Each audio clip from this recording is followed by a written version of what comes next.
The rifle was already clean.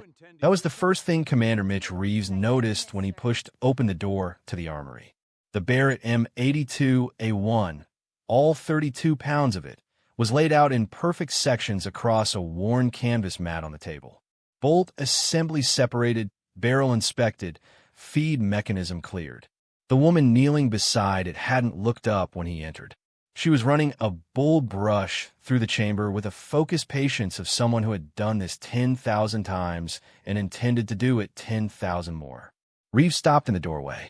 The armory at Bagram smelled the way it always did. Gun oil, cold metal, and the faint chemical bite of solvent. Outside, the Hindu Kush mountains were dissolving into the kind of flat, gray afternoon that swallowed distance and made the whole world feel close and dangerous. Inside, under the flickering fluorescent light, this woman, this stranger, was reassembling one of the most powerful production sniper rifles ever built with the casual efficiency of someone folding laundry. He'd been told a specialist was coming in from Fort Bragg. He'd been told she had a file worth reading. He had not read the file. He had a FOB to run, 3 active operations to coordinate a resupply chain that kept hemorrhaging equipment somewhere between Kandahar and Kabul, and approximately 0 hours in his day for paperwork about a visiting marksman, even if the request had come directly from JSOC command. What he had not been told, what nobody had thought to mention, was that the specialist was a woman, not because women couldn't shoot. Reeves had been in enough tight corners to know that competence had no gender, but the particular way she handled the Barrett, the particular economy of her movements, the way her hands knew each component without looking, the way she tilted the barrel toward the light to check for fouling with an expression of distant professional dissatisfaction. That was something you didn't teach at a range. That was something you learned in the field. He cleared his throat. She didn't look up. "Specialist," he said. "Commander." Her voice was level, still not looking up. She was threading the bipod back onto the front rail with 2 fingers, her eyes tracking down the receiver. Barrel had a haline stress fracture forming along the crown.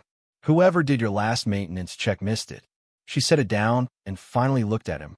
Her eyes were brown and very steady. "You'd have had a catastrophic failure at full pressure. Could have taken someone's hand off." Reeves said nothing for a moment. The name on her uniform read Vasquez. "See, you've been here 11 minutes. He said 12, she said. "I checked the other 4 as well. They're fine." He looked at the Barrett. He looked at her. He looked back at the Barrett. "Vasquez," he said slowly. "See Vasquez?" Something moved at the back of his memory. Something he'd heard in a briefing room 18 months ago. A number. An impossible number. A record that people argued about in hushed voices because it seemed like the kind of thing that got exaggerated in the telling. "Is it you?" She picked up the canvas mat, folded it into quarters with practiced precision, and set it aside. "Depends on what you're referring to, sir," she said. But the faint ghost of something, not a smile, not quite, crossed her face. And Mitch Reeves understood with a certainty that dropped through him like cold water that the answer was yes. Her name was Captain Catalina Vasquez, and she had been the most dangerous person in any room she'd entered for the past 9 years without anyone in those rooms knowing it. That was the point. That had always been the point. She'd grown up in Laredo, Texas, on the Mexican border, in a house where the sound of the Rio Grande was the background music of every childhood memory. Her father was a former Army Ranger turned Border Patrol supervisor, a man built like a water tower with hands so callous they looked like leatherwork gloves, and a philosophy about attention that he delivered to her in exactly these words when she was 8 years old. "The gun doesn't make you dangerous. The patience does," he'd said it the first morning he took her to the range. She'd been 8 years old, and the rifle, his old Remington 700, was almost as long as she was tall. He'd set her up on the sandbags, adjusted her position with the methodical care of a man who understood that bad habits formed early and lasted forever, and then walked 25 yards down range to reset the targets. She put the first round through the center of the bullseye before he got back. He turned around. He'd looked at the target. He'd looked at her. He hadn't said anything for a long moment. Again, he'd finally said she'd put the next 6 rounds in a cluster you could cover with a silver dollar. That was a moment that detained the rest of her life, though neither of them could have articulated it that way at the time. It wasn't the shooting. It was the waiting. The absolute absence of anxiety while she was behind the glass. The way the world contracted to a single luminous point and everything else fell away. The noise and the heat and the weight of all the things she didn't understand yet. It all went quiet. Behind the scope, the world made sense in a way it never quite did anyway else. She'd enlisted at 18, graduated basic at the top of her class, being recommended for advanced individual training as an 11B infantryman, as much of it as women could access in those days, and quietly, persistently, with the particular stubbornness of someone who understood that closed doors were just doors that hadn't been knocked on correctly, work her way toward the positions that mattered. The Army in those years was a place of shifting policies and institutional friction of regulations that lagged years behind operational reality. Women couldn't serve in direct ground combat roles officially, but snipers operated in the margins. Snipers were assets, not units. Snipers could be embedded, attached, seconded, deployed under any number of official categories that amounted to the same thing. A woman lying in the date 2 kilometers from the target, breathing slow, waiting. She was extraordinarily good at waiting. Pause for just a second. If this story already has you leaning forward, if you're already asking questions about who Catalina Vasquez is and what she's capable of, that's exactly the feeling we build every single week. Stories about extraordinary people doing impossible things. If you want more of this, subscribe right now. It takes 2 seconds and you'll never miss another one. Now back to Vasquez and the record that shouldn't exist. The number was 3,247 m. In any sane accounting of human achievement, that number doesn't belong in a list of sniper records. It belongs in a theoretical physics problem. At that distance, the bullet spins over 5 seconds in flight. 5 full seconds of exposure to wind, gravity, and density variations caused by temperature differentials at different altitudes. The Coriolis effect of the Earth rotation, mirage layers rising off sun-baked terrain. The target isn't where you aim. The target is where the math says it will be calculated in real time using atmospheric data gathered over hours cross-referenced with every environmental variable you can measure and a dozen you can only estimate. At 3,247 m, you're not shooting at a person. You're shooting at a point in space where a person will be approximately 5.3 seconds after you pull the trigger. The shot had been taken in the Kandahar province on a morning in early November, 3 years before Vasquez walked into Reeves' armory. The target was a Taliban bomb maker named Kerry Dow, a man personally responsible for at least 19 IED deaths of coalition forces and an estimated 40 civilian casualties from market bombing campaigns in Kandahar City. He had been hunted for 2 years. He had survived 3 previous interdiction attempts. He had developed an almost supernatural instinct for avoiding surveillance, and the JSOC intelligence network had spent 6 months building a pattern of life analysis that was ultimately reduced to a single specific prediction.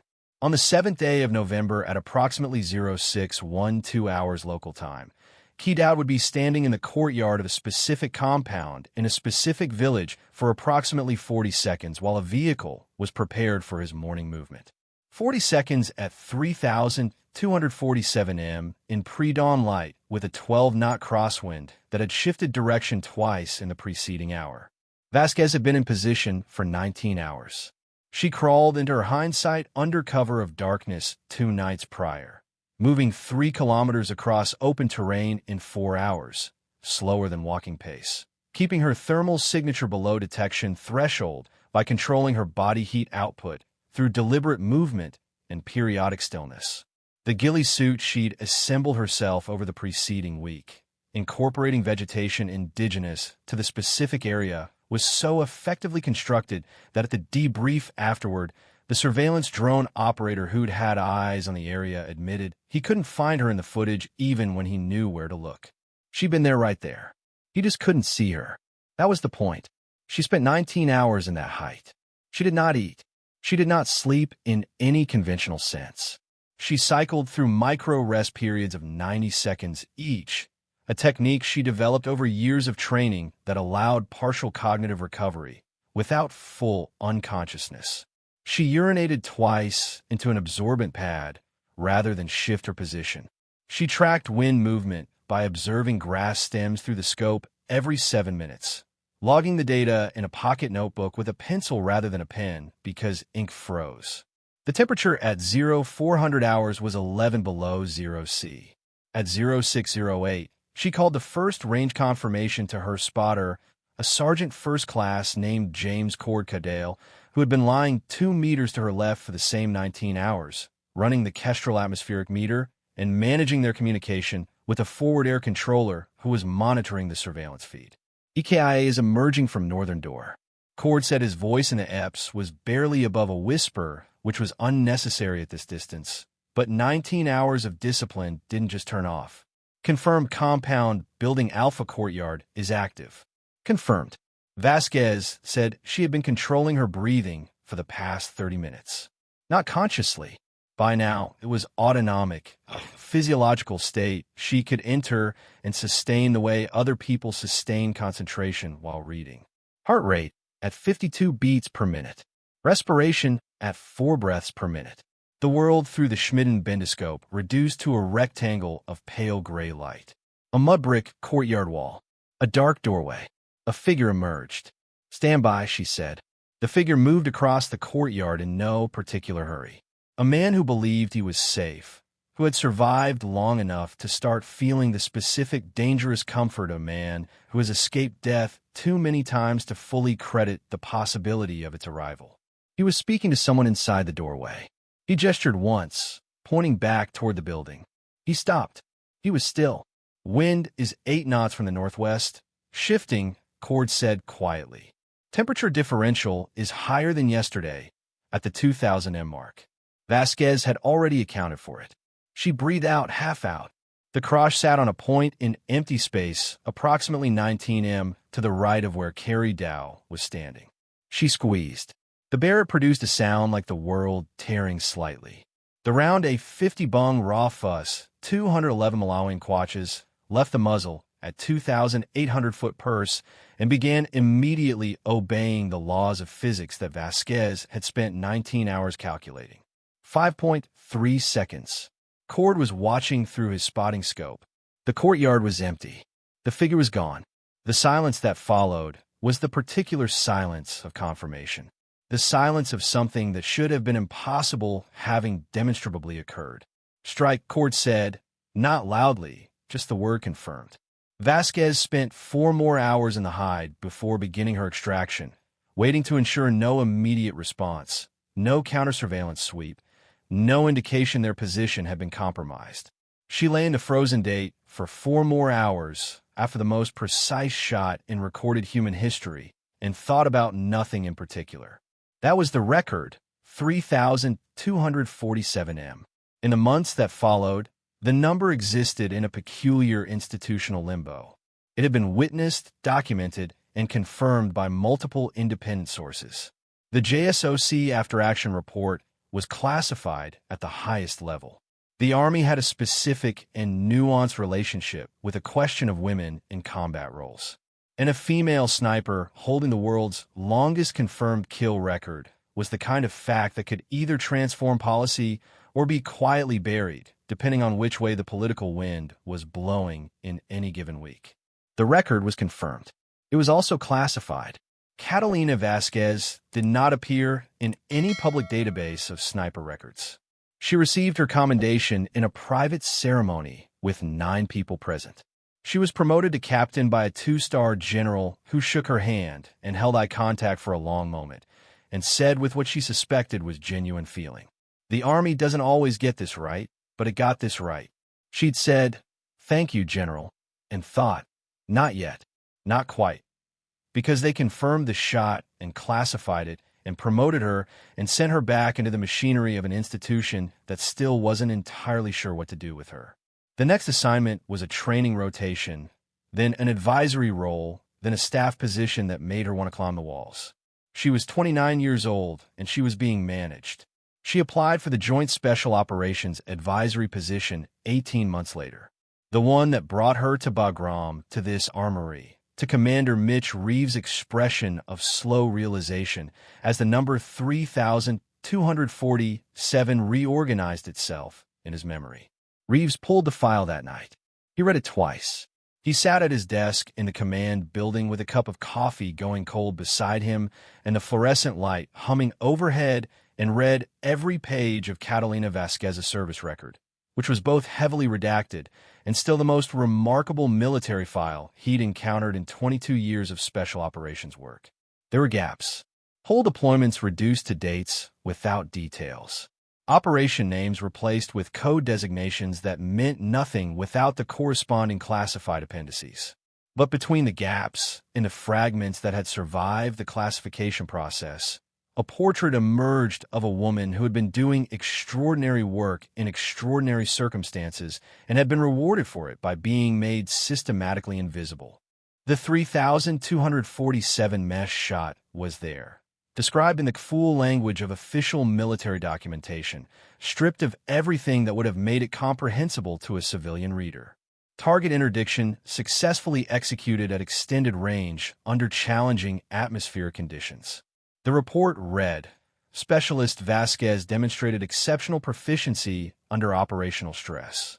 Exceptional proficiency. Rhea had seen men receive the Distinguished Service Cross for less.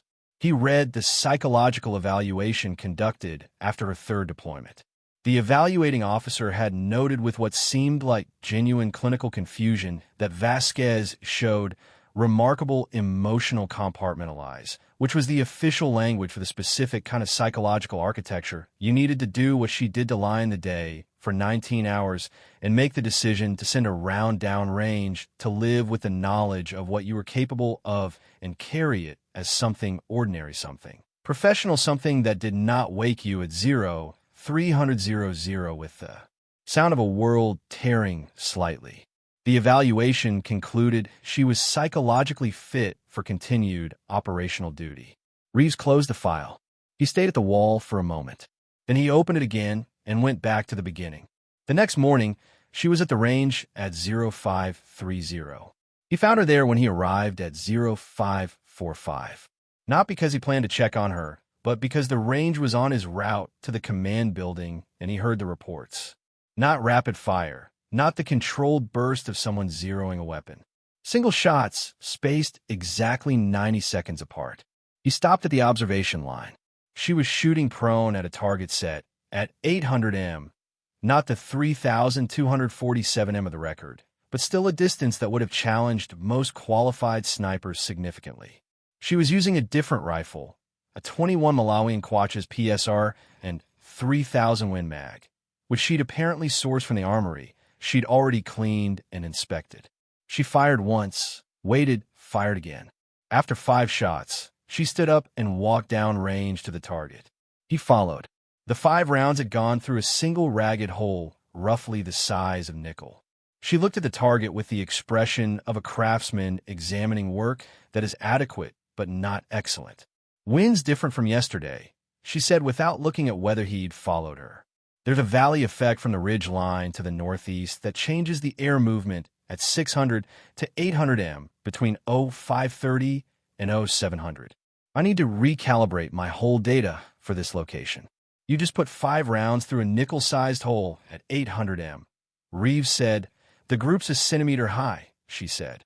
She pointed to the very top of the cluster. That's the wind effect. He looked at the hole in the target. He looked at her. He said very carefully, what exactly did JSOC send you here to do? She finally turned to look at him directly. There's a target, she said. You already know about the target. They told you I was coming before they told you why. He didn't know about the target. He'd received the intelligence package 4 days ago. He'd spent the intervening 4 days deciding whether what was being proposed was operationally feasible, militarily justifiable, and something he was prepared to sign his name to. The target was a man named Farid Manuri. And the operation to find him, let alone eliminate him, was the kind of problem that made Reeves' experience in 2 decades of special operations feel inadequate. That's what real precision looks like. And we haven't even gotten to the hardest part yet. If you're completely absorbed in this story right now, if you're thinking there's no way this gets more intense, subscribe because it absolutely does. We tell stories like this every week. Human beings operating at the outer edge of what's possible. Join the community. Now, Here's where things get complicated in ways nobody expected. Barrett al-Mansouri was not simply a target. He was a phenomenon in the intelligence community's private vocabulary. There were certain individuals who accumulated a specific kind of weight. Men around whom events organized themselves, around whom money flowed and weapons moved and ideology sharpened into operational planning. Old Mansouri had been that kind of man for 15 years, operating through layers of organizational distance that kept his name off every interdiction list until very recently, when a single turned asset in Quetta had provided a thread that, when pulled carefully by a team of very good analysts over 6 months, had unraveled into something enormous. Al-Mansouri was a logistics architect of a network that had been responsible for, depending on which intelligence estimate you trusted, between 12 and 20 major attacks on coalition and Afghan government targets over the preceding 4 years. He didn't plan operations. He didn't recruit fighters. He did something more fundamental and more dangerous. He ensured that the people who planned operations had the resources they needed, that the money moved cleanly, that the weapons appeared where they were needed, that the communications channel stayed open even when the Americans were burning networks down around them. He was the connective tissue. He was also a ghost. He moved constantly, never using the same route twice. He communicated through a system of physical couriers and dead drops that predated digital surveillance, and was therefore almost entirely invisible to the signals intelligence architecture that the NSA had built to monitor the region. His pattern of life, the analytical framework that JSOC used to predict where a target would be on any given day, was essentially non-existent because he had no pattern. He was systematic disorder, deliberate unpredictability. The Quetta asset had given them a single piece of information. In approximately 3 weeks, Mansouri would make a personal appearance at a meeting in the Peck River Valley. The meeting was with a shura of district-level commanders who managed the last significant Taliban military infrastructure in Kuna province. Mansour's presence was necessary because the meeting would involve the transfer of a substantial financial commitment, the kind that required personal verification from someone the command is trusted implicitly. 3 weeks, 1 appearance in the Peak River Valley, which was Reeves had made this point emphatically in his initial communication back to JSOC, among the most operationally complex terrain in the entire Afghan theater. The Peak River Valley carved through Kuno province like a wound flank by mountain walls that rose 4 to 5,000 meters on both sides, channeling movement along the valley floor in ways that made traditional interdiction approaches suicidal. He laid out his spotting kit with a systematic air of someone who genuinely loved the tools of his trade. The Kestrel 50-700 Elite with applied ballistics, the Vector 4 geospatial laser rangefinder, the spotting scope, the hand-drawn data book he'd maintained for 6 years in a waterproof cover with his own shorthand notation system. 4100M, he said at one point, not to Vasquez particularly, more to the room. 4100M. She confirmed the bullets in the A4. He calculated briefly. 6 seconds, roughly 6.2, she said at that distance, with the 211 Malawian kwaches, accounting for the transonic transition in the final 400M, where the round drops below 1,100 foot pulse. He nodded.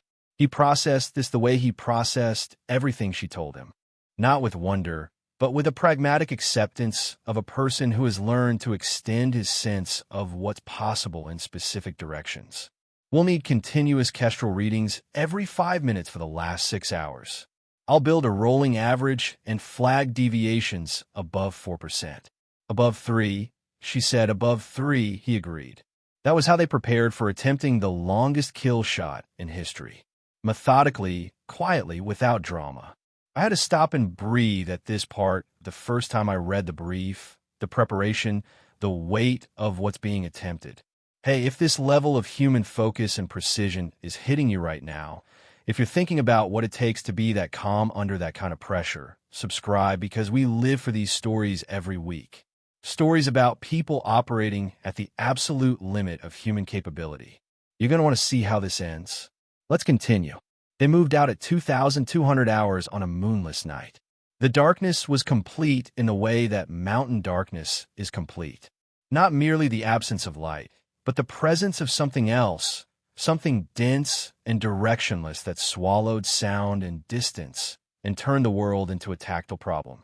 They moved by feel and by the green geometry of the night vision, picking each step with the deliberateness of people who understood that the ground here was not merely terrain, but intelligence. That a displaced stone or broken branch was a message left for anyone skilled enough to read it. They carried everything they needed and nothing they didn't. Vasquez's pack weighed 42 pounds. Her rifle, broken down and secured in a padded drag bag, weighed another 32. She carried them both across terrain that climbed and dropped, and climbed again across two ridge lines and through a rocky stream bed that was barely knee-deep but cold enough to register even through the insulated layers.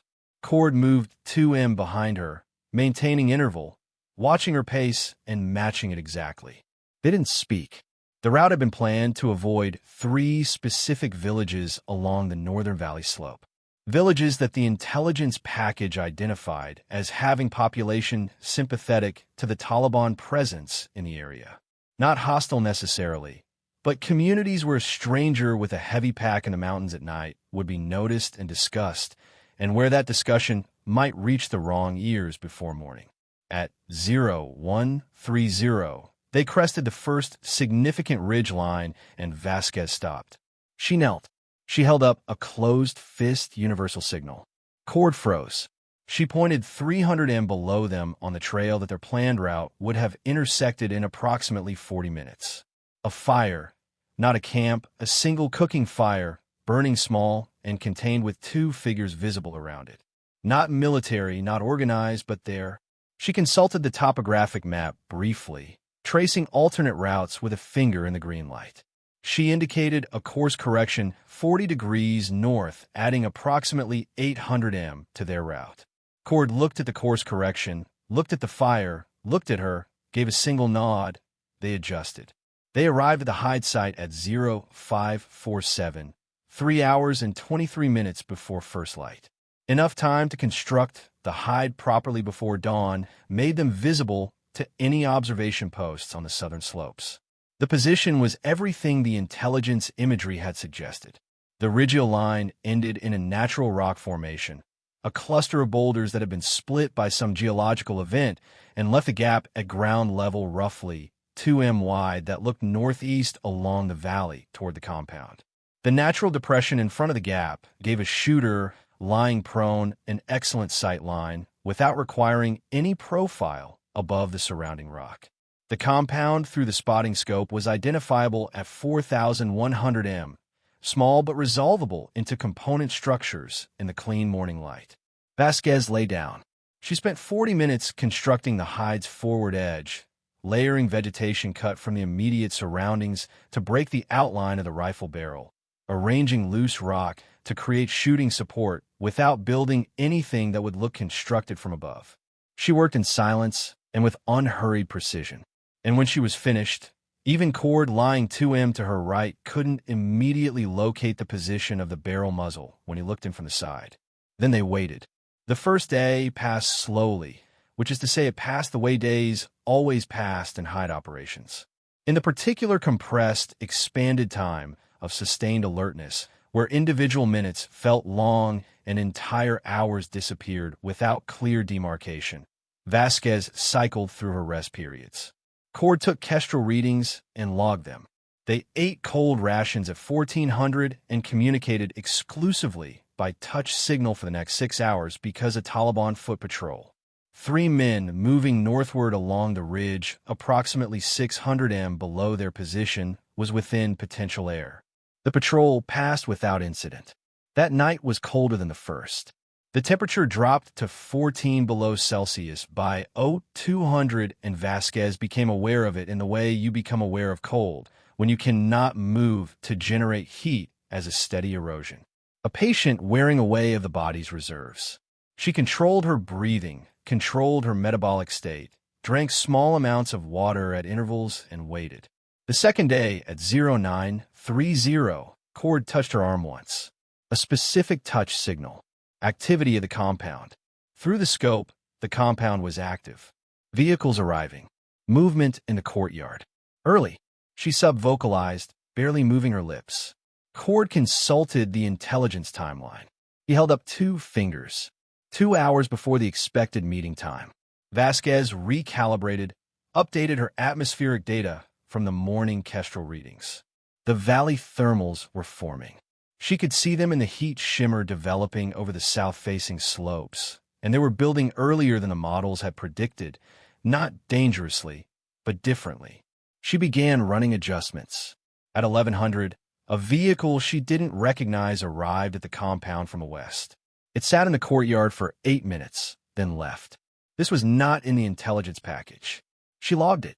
At 12:15, the compound's main gate opened and a group of approximately 11 men emerged into the large exterior courtyard. They arranged themselves in a loose gathering, not a formal meeting, but the pre-meeting social moment. The tea and conversation that preceded formal discussions in this part of the world. Several were identifiable from the intelligence photographs. The man in the center, medium height, gray beard, deliberate movements, was not yet visible. At 12:23, he appeared. Even at 4,100 m through the scope, there was something recognizable about Mansouri. It wasn't visual specificity. At this distance, faces were abstractions, but posture. The way the group's attention reorganized itself around him. The way other men leaned slightly toward him. The gravitational social pull of someone accustomed to authority. Confirmed presence. Cord subvocalized. Stand by. Vasquez said she needed him still. The group was moving. Mansouri was speaking, gesturing. The social animation of a man conducting the preamble to a meeting, working the room, establishing the atmosphere. He was not still. He was never still. He moved through the group the way experienced politicians move through receptions. Purposeful direction, disguised as casual circulation. Vasquez tracked him. Current wind at 2,000 m is variable. 4 to 7 knots east-northeast. Cord murmured. Thermal layer is higher than projected. I think the mixing zone is at 950 m, not 800. That changed the calculation. Not dramatically, not catastrophically, but it meant the round would spend approximately 0.4 seconds longer in the thermal transition zone, which at these projectile velocities and this level of atmospheric disturbance meant an additional deflection if she ran it in her head between 8 and 12 centimeters in the horizontal plane. She adjusted her hold. Mansouri stopped. He was speaking to a man on his left. His right hand held a glass of tea. He was for the moment essentially still. The specific stillness of someone making an important conversational point, emphasizing it with physical containment rather than gesture. I need 15 seconds, she said. Wind is steady at 6, Cord said. East new feast. She breathed in. She breathed out. She breathed in again. Released half. The world contracted to the scope. Old Mansouri was a figure in a courtyard 4 kilometers away. The calculation was already complete. It had been complete for 36 hours, refined through every atmospheric reading, and what remained was not thinking, but execution. In the crosshair, the empty point in space that was not where Mansouri stood, but where physics said the round would arrive in 6.2 seconds, glowed with a kind of absolute clarity. She squeezed. The Barrett fired. The sound rolled back across the ridgeline behind them. 6.2 seconds. Cord was watching the spotting scope. His breathing didn't change. His body didn't move. 2 seconds, 4 seconds. 6 strike. Cord said. The word was barely audible. Confirmed. High value. Target is down. The courtyard and the scope erupted into motion. Men scattering, shouting, running for cover.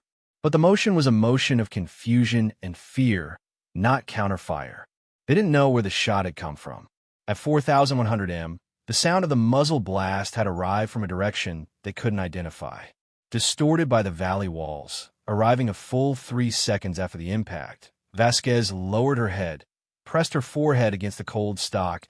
She breathed just once like that. The particular exhale of completion. The specific sensation of returning to the world from the place you go when you're behind the glass. The narrow, luminous place where the world makes sense.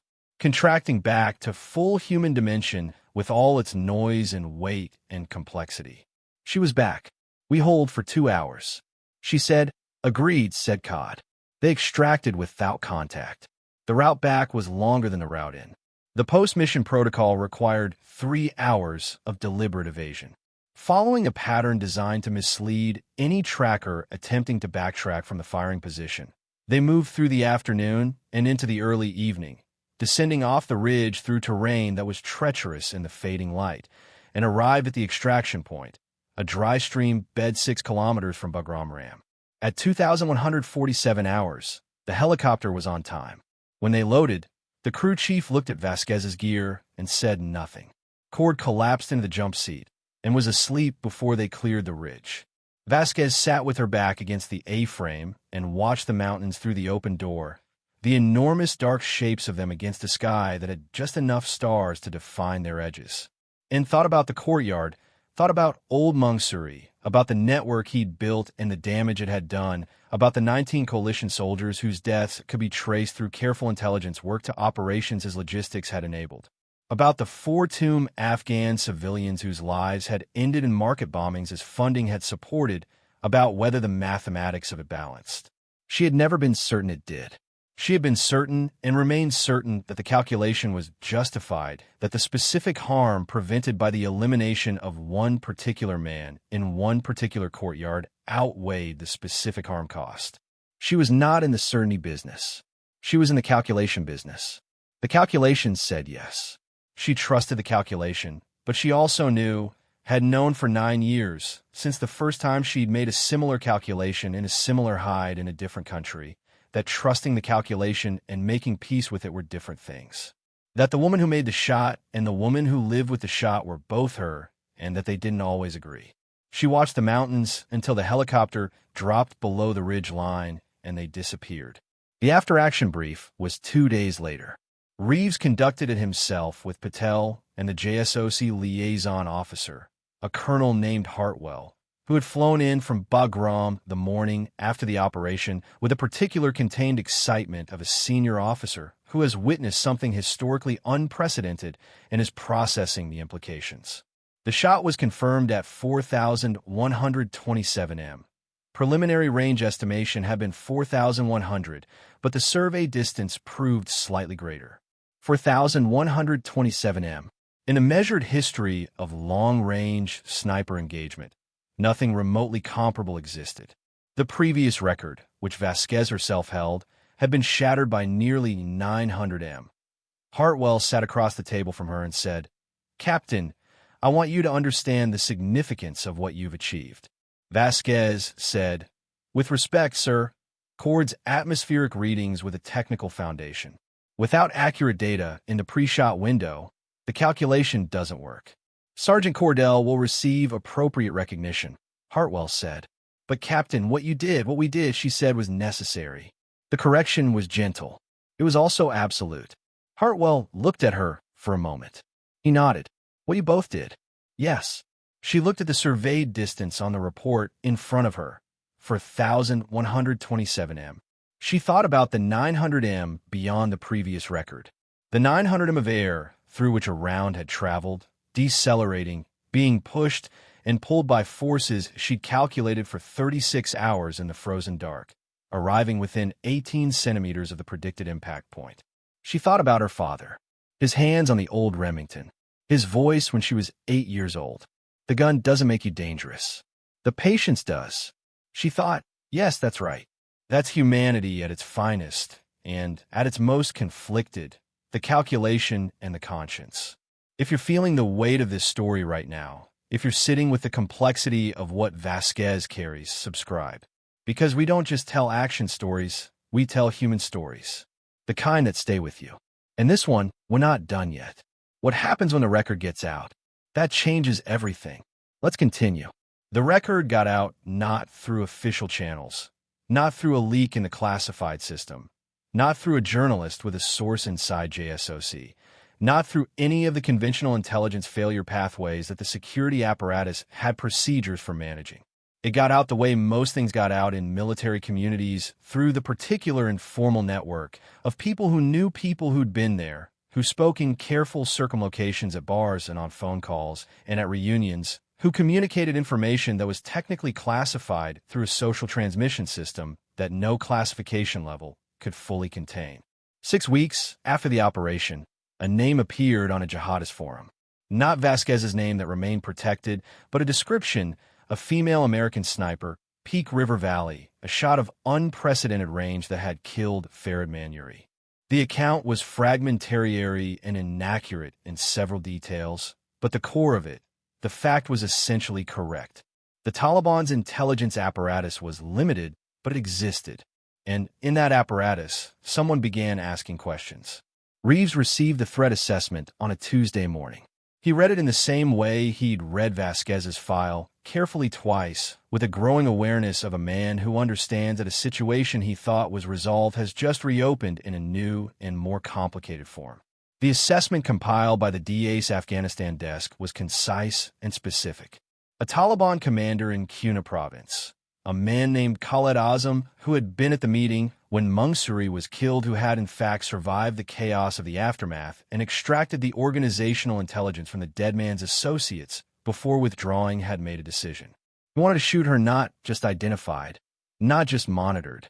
He wanted her dead, and he was prepared to invest significantly in that objective. The specific intelligence was thin. A single signal intercept, partially decoded, mentioning a substantial payment made to an unnamed individual described as having access to coalition personnel records, not a double agent in any formal sense. A contractor, a data clear, someone with legitimate system access and financial motivation. The threat assessment concluded with the standard bureaucratic formulation. Threat is assessed as serious. Recommend review of operational security protocols for identified personnel, which meant someone may be selling Vasquez's identity, and we don't know who. Reeves sat with that for 20 minutes. Then he did what commanders do with impossible problems. He called the only person who had a vested interest in solving it. She took the news with the same steadiness with which she took everything. That was his first observation as he watched her read the assessment. Not force-com, not performance, just the genuine stillness of a person who has spent a decade preparing psychologically and professionally for the information that bad outcomes were not merely possible, but were the expected condition of the work. They have a compromised source. She said, possibly, not possibly. The intercept references personnel records specifically, that system access, not rumor. She set the document down. The question is whether they have my name or just a description. We don't know if they have my name. They have my face within 48 hours. Military ID, State Department records, immigration database. There are too many parallel sources once you have a name. He didn't say anything. She was right. And if they have my face, she continued with a measured progression of someone thinking through a problem's architecture. Then every contractor, every local national employed on this FOB, every person who has seen me in transit is a potential identifier. Vasquez, I need to know the scope of the compromise before we can define the appropriate response, she said. She looked at him. And I need you to understand that my concern is not primarily personal. He raised an eyebrow. If Azam is investing in penetrating coalition personnel records, she said, that capability doesn't go away when he finds me. It gets used for every operation we run out of this FOB, every deployed team, every local partner who appeases in those records. She paused. That's the actual problem. He looked at her for a long moment. He'd worked with a lot of remarkable operators in his career. Men who were physically extraordinary, technically brilliant, tactically intuitive. He'd worked with people who could do things that most humans couldn't. He'd worked with very few people who could be told that their identity might have been sold to someone who wanted them dead and respond by immediately identifying the structural intelligence vulnerability that represented a larger threat to more people. How do you want to approach this? He asked. She thought for a moment. We find the source. She said before ZOM does, what followed was the most unusual 2 weeks of Reeves' 22-year career. That was a field that included substantial competition. Vasquez effectively redesigned the FOB's personnel security architecture from the inside. Not because she was given that authority, but because she asked Hartwell for it, and Hartwell, who had been paying close attention to her since the debrief, gave it to her with a speed that suggested he'd been waiting for someone to ask. She started with the access logs, the personnel database that contained the information most likely to provide the match between her description and her identity, photograph, service record, biometric data, was accessed through a military internet system that logged every query. The logs were there. They just hadn't been reviewed for anomalies in 4 months because the security review cycle was quarterly and this quarter's review wasn't due for 3 weeks. She reviewed them in 2 days. The anomaly was subtle. In the logs, there was a pattern of queries made by a contract IT administrator, a couple-based civilian employee who managed remote access support tickets for the FOB's network that didn't fit his legitimate support role. The queries were made during her house. They were clustered in a specific area of the personnel database. They used search parameters that no genuine IT support function would require. Someone was looking for her.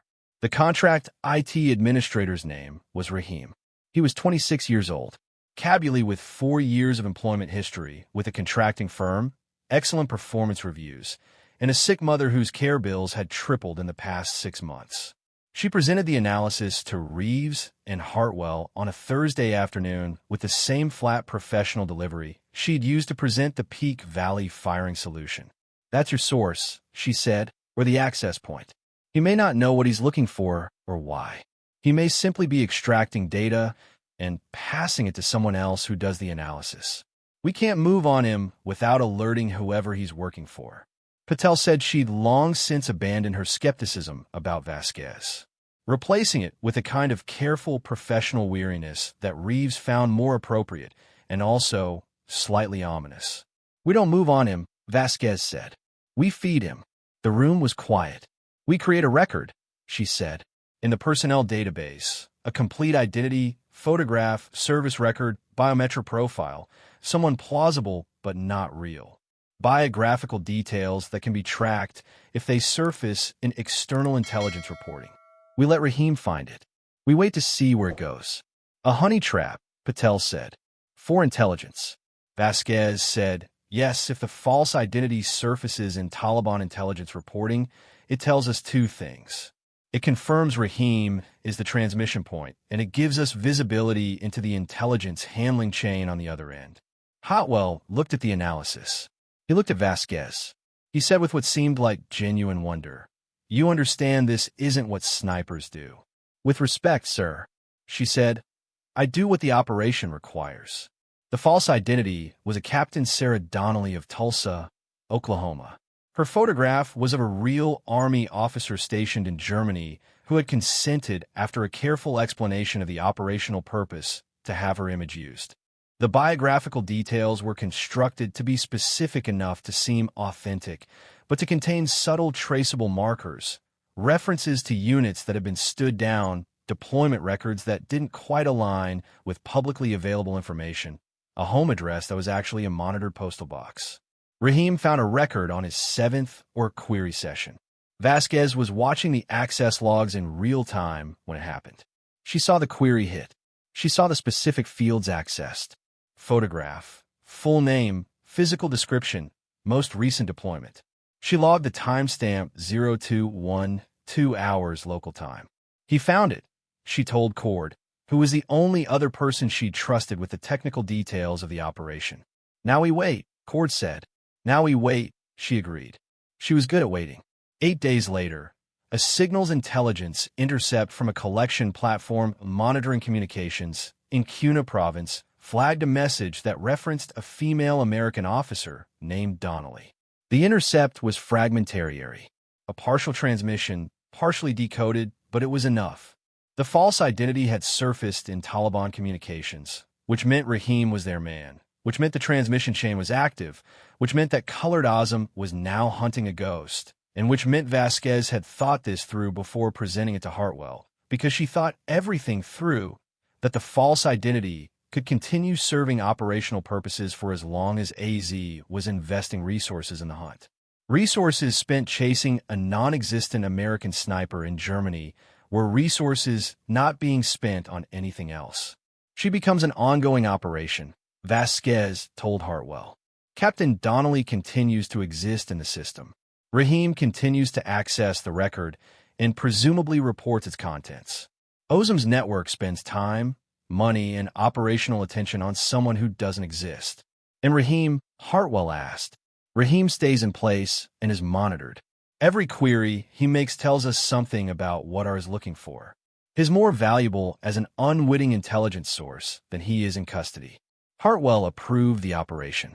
Vasquez's own identity was modified in the personnel system, not deleted, which would itself trigger anomalies, but obscured through a reclassification process that buried her records behind additional access tiers. Raheem, querying the accessible levels of the database, would find nothing. She was already a ghost.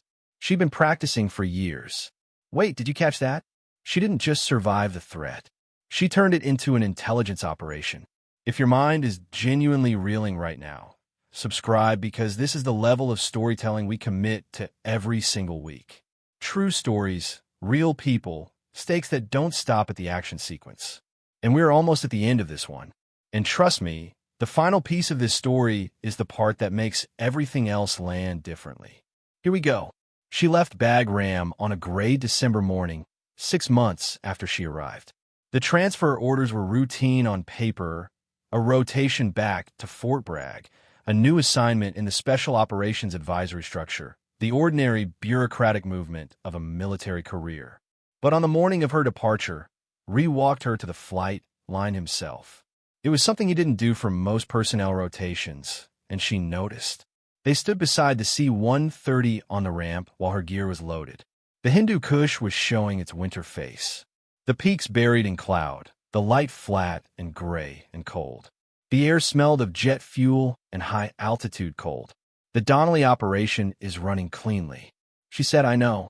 Ozum has redirected 2 operational planning cells to Europe in the last 2 weeks, going after a ghost in Germany. She paused. Cord can maintain the technical monitoring. He knows the system. I know, Reeve said again. They stood for a moment. Neither of them were particularly comfortable with conversations that weren't about work. And what was left between them at this moment was something that required more personal vocabulary than either of them naturally used. Vasquez, he said. She looked at him. The Army still doesn't have its story straight about what you are and what you can do. He looked at the mountains. That's going to be true for a while yet. I know. I want you to know that what happened here. He stopped. Tried again. The shot and the Raheem thing and the way you handled all of it, that's going on record with my recommendation in a form that will survive whatever they do with the classification. He looked at her directly. History should know this happened. She was quiet for a moment. It happened. She said, that's enough. Is it another moment? No, she said honestly. But it's what I have. The loadmaster appeared at the ramp and gestured toward the aircraft. She picked up her personal bag. She started walking toward the ramp. Vasquez, Reeves said. She stopped without turning. I saw you in the Army, he said. The first morning before I knew who you were. She waited even before I knew. He said, I knew. She turned then just slightly, just enough to let him see the ghost of a smile. The same one from the first day when he'd asked if it was her. Most people don't notice, she said. I noticed, he said. She nodded once. She walked up the ramp. The cargo doors began to close. She flew back over the mountains she'd spent 6 months looking at from the ground through the small, oval window of the C-130. They were a different thing, enormous and white and completely indifferent. The kind of geography that makes human history feel like a brief weather event on a very old surface. 4,127 m. She thought about the number the way she sometimes thought about it, not with pride exactly, which was an emotion she trusted in this context, but with something more like factual acknowledgement. It had happened. The math had been correct. The calculation had worked. The bullet had gone where physics said it would go. And somewhere in the record-keeping of human achievement, classified, unreachable, locked behind access tiers that most people would never navigate, was a documentation of what had happened on a ridge in Cuna Province on a cold November morning. A woman from Laredo, Texas, who had learned patience from a man with calloused hands, who had spent 19 hours in the frozen dark building a mathematical framework for an impossible thing, and then had done the impossible thing with the calm of someone who trusted their work. The plane climbed, the mountains fell away. She pressed her forehead against the cold plexiglass and watched them disappear. The last thing that happened, the thing that Reeves included in his recommendation, the thing that Hartwell had quietly ensured would be attached to the formal record in whatever form it could survive classification, was a small moment that occurred 10 days after the Peak Valley operation in the medical facility of Bagram. Vasquez had gone to the medical facility for a routine post-operation physical standard protocol. She sat in the waiting room with two privates who'd come in with a vehicle rollover and a contractor with what appeared to be food poisoning. And she waited for her name to be called. In the corner of a waiting room, an Afghan National Army soldier was sitting alone. He was young, very young, maybe 20, with a bandage on his left forearm from what appeared to be a fragmentation wound. He was staring at the floor with a vacant expression of someone who has recently been in a very bad situation and is not yet fully back from it. On his knee, he was holding a photograph. It was crumpled and had clearly been folded and unfolded many times. From where she sat, she couldn't see what it was. After a minute, she moved seats, not dramatically, just shifted to the seat beside him. He looked up startled. She pointed to the photograph. "Family?" she asked. Indari, her accent imperfect but workable. She'd been studying for 2 years. He looked at the photograph. He nodded. "Wife," he said. He turned the photograph so she could see a young woman with a child on her lap, squinting slightly against bright sunlight. "And son," she looked at the photograph for a moment. "How old?"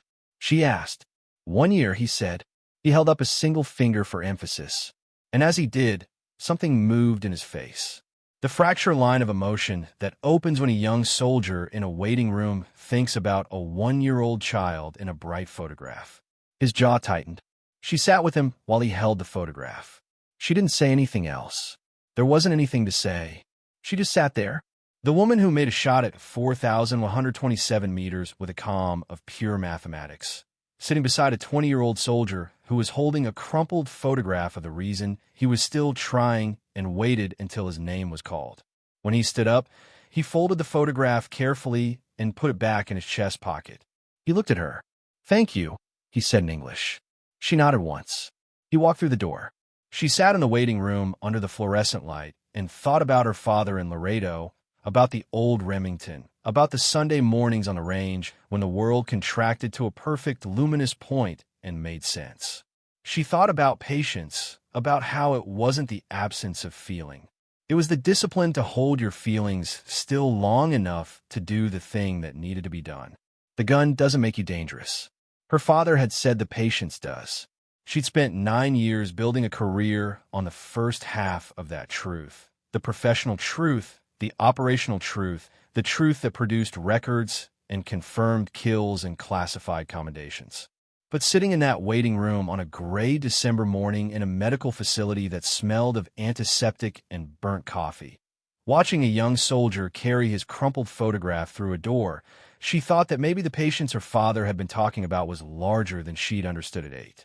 That it wasn't only the patience of stillness.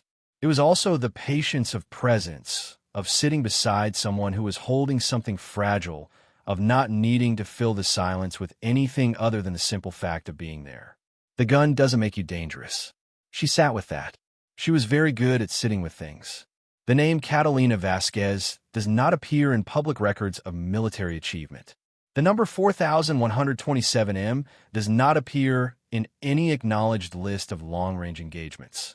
The Donnelly operation, which ran for 14 months after her departure for Bagram and succeeded in misdirecting Taliban intelligence resources while providing ongoing visibility into OSIM's network structure, does not officially exist.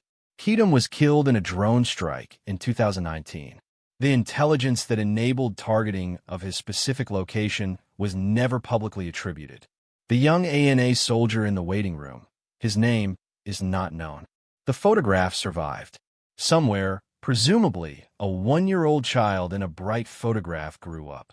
And somewhere in the mountains of eastern Afghanistan, on a ridge line above the Peak River Valley, in a cluster of split boulders that looks like nothing particular from any angle, the depression in the earth where 2 people lay in the frozen dark for 36 hours and calculated the uncalculable still holds the faint impressions of their work. The wind moves through it. The seasons change it. The mountains remain entirely indifferent. The calculation was correct. That is enough. That is exactly enough. Fort Bragg in January looked exactly the way it always looked. Flat, brown, and relentlessly functional. The base didn't do atmosphere. It didn't do aesthetics. It was a working instrument, a machine for producing and deploying military capability. And its architecture reflected that without apology. The buildings were rectangular. The roads were straight. The trees, where they existed, had been planted in rows at regulation intervals, as if even the vegetation had been briefed on the importance of uniform spacing. Catalina Vasquez had been back for 11 days. She reported to the Special Operations Command Advisory Directorate on her first morning. A building that smelled of printer and old coffee and the specific bureaucratic staleness that accumulates in any institution that processes large amounts of paper about dangerous things without being the dangerous thing itself. She was assigned a desk. She was given a computer. She was introduced to a colonel named Whitmore, who was her new direct supervisor and who had a handshake like a filing cabinet and a face that communicated with impressive efficiency that he had read her file and had several feelings about it that he was professionally required to suppress. Captain Vasquez, he said. Colonel Whitmore, she said. Outstanding record, he said.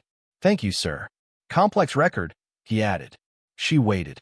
He looked at her with a careful expression of a man choosing his words from a very limited selection. We're going to have you working in a training and doctrine development capacity. The long-range engagement protocols currently in the manual are, he paused, significantly behind what current operational reality requires. Yes, she said they are. You will have the resources to update them. She thought I'd rather be in a field. She said, understood, sir. That was day one at Fort Bragg. The work was not unimportant. She understood that intellectually. The doctrine she was tasked with revising governed how the United States Army trained and deployed long-range precision-fire assets. Essentially, how it taught and managed snipers. If the doctrine was wrong, the training was wrong. If the training was wrong, the people who went into fields like the Peak River Valley were wrong prepared. And wrong prepared people died in specific preventable ways. So the work mattered. It just didn't feel like what she was built for. She spent her mornings at the desk working through the existing manuals with the systematic dissatisfaction of someone dismantling a structure that has been built wrong and cannot simply be patched. The atmospheric calculation protocols were 8 years out of date. The maximum effective range parameters were based on technology that had since been surpassed by 2 generations of equipment. The psychological and physical sustainment protocols for extended hide operations. The part that governed how long a shooter could maintain operational effectiveness in the field were based on studies conducted in controlled conditions that bore almost no relationship to the actual physiological reality of lying in frozen dirt at 14 below zero for 36 hours. She rewrote them. She rewrote them with the same precision she brought to everything specific, evidence-based, calibrated to what she personally knew to be operationally true. She incorporated atmospheric modeling advances from the artillery community. She updated the equipment specifications. She rewrote the sustainment protocols from scratch, drawing on her own documented experience and the accumulated informal knowledge she collected from Cord and 3 other long-range operators, who she trusted. The resulting document was 3 times longer than the original and considerably more useful. She submitted it on day 19. Whitmore read it over a week. He called her into his office and looked at her across the desk with an expression she'd seen before. The expression of a man who has received something he didn't expect and isn't sure whether to be impressed or threatened. This is substantial, he said. The existing doctrine was inadequate. She said several of these protocol changes will require a working group review process. The review process typically takes how long? 16 to 24 months. She absorbed that for doctrine that governs active operational deployments. That's the process, Captain. She looked at him for a moment. She thought about the doctrine manual currently in use. She thought about the specific ways its inadequacies translated into risk for people in field positions. I understand the process exists for good reasons, she said carefully. I'd request that we flag the atmospheric calculation section as a priority review. That section specifically. I'll note your recommendation, Whitmore said. She walked back to her desk. She sat down. She looked at the computer screen. She thought, this is how it works. This is the machine. She understood machines. She understood that they operated according to their own internal logic, that they responded to specific inputs and not to others. That direct force applied to the wrong point accomplished nothing. She needed to find the right point. She found it unexpectedly at a Tuesday afternoon briefing that she hadn't been scheduled to attend. She'd been passing the conference room on her way to the printer when she heard a voice she recognized. Not the voice itself, but the particular quality of technical precision, the specific vocabulary of long-range ballistics spoken by someone who knew what they were talking about. She stopped. She looked through the small window in the door. Inside, a group of approximately 12 people were gathered around a table covered in topographic maps and printed satellite imagery. Most of them were men in uniform, a mix of ranks from staff sergeant to lieutenant colonel. At the head of the table speaking was a woman in civilian clothes whom Vasquez recognized after a moment as Dr. Lena Connor, a civilian physicist from the Army Research Laboratory who had been consulting on advanced ballistic modeling for the past 3 years. On the wall behind Korchna, a projected slide read Operation Threshold Preliminary Planning Assessment. Vasquez stood at the door for a moment, and she knocked and opened it. Everyone looked at her. Captain Vasquez, said the lieutenant colonel at the far end of the table. His name was Bryson, and she knew him by reputation. Former 10th Special Forces Group, currently the JSOC liaison to the Doctrine Directorate. He'd been briefed on Bagram. He'd read the same classified file that Hartwell and Reeves had read. I was going to request you for this briefing. He said you save me a call. She walked in and closed the door behind her. She looked at the map on the table. She sat down. Operation Threshold was not what it appeared to be on first reading. The initial briefing positioned it as a standard precision interdiction problem, a high-V value target, a specific location, a narrow operational window, requirements for a long-range engagement. All of which was accurate. All of which was also the surface presentation of something considerably more complicated. The high-V value target was a man named General Ham Suri. General being an unofficial title conferred by the organization he ran, which was a private military contractor operating under the nominal authority of a Central Asian government that had been paying them to handle border security and counterterrorism functions for 4 years. Sururi's organization had in the past 18 months crossed several lines. They had provided material support to a network responsible for 3 attacks on U.S. personnel in eastern Afghanistan. They had supplied weapons, specific weapons traceable to specific serial numbers through specific supply chains to 2 separate insurgent groups in 2 separate countries. And 6 weeks ago, they had sold intelligence from a compromised coalition database to a party whose identity the DIA was still working to confirm, but whose apparent intent was substantially alarming. A compromised coalition database. Vasquez looked up from the briefing materials when she reached that section. Bryson was watching her. You see it? He said the Bagram compromise. She said Rahim was providing data to Azam. Azam was killed, but the pipeline, the data handling channel on Azam's side, didn't necessarily close when he died. It didn't, Bryson confirmed. The intelligence analyst picked up the thread in September. The channel moved. It didn't stop. He paused. The buyer of the Bagram data was Suri's organization. Ozam was a customer. Suri was the infrastructure. The room was very quiet. They have the personnel database queries from before we implemented the countermeasures. Vasquez said, yes, which means they have whatever Rahim found before we created the Donnelly identity. Yes, she thought through the timeline. Rahim's first anomalous query had been dated 3 weeks after her arrival at Bagram. The countermeasures, the false identity, the access tier changes have been implemented 6 days after she identified the anomaly. 3 weeks of queries, 6 days of access to the restricted tier before countermeasures. What did he find in those 3 weeks? She asked. Bryson slid a document across the table. She read it. It was an access lock, not Rahim's. The log of what data had been transmitted through the handling channel in the 3 weeks between Rahim's FOS query and the countermeasures.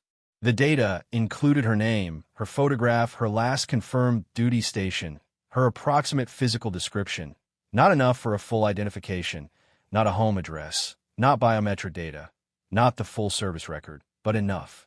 Enough for a determined intelligence operation to build from, to cross-reference, to combine with other data sources. Sori had her name and face, and Sori was still operational. Pause for just a second.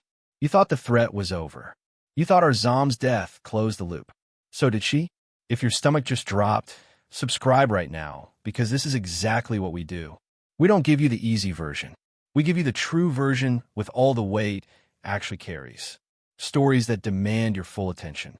Now back to Vasquez and the decision that nobody saw coming. She didn't go back to Whitmore. She went back to her desk, sat down, and spent 4 hours building a threat analysis document that was in structure and methodology nearly identical to the one she'd built about Rahim at Bagram.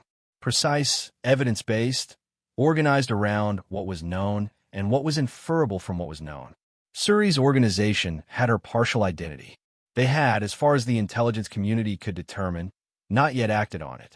The working theory was that the Bagram data had been acquired as a speculative asset. Information purchased without a specific use case, filed for potential future relevance. Suri's primary business interest was in the Central Asian market, not in targeting American military personnel.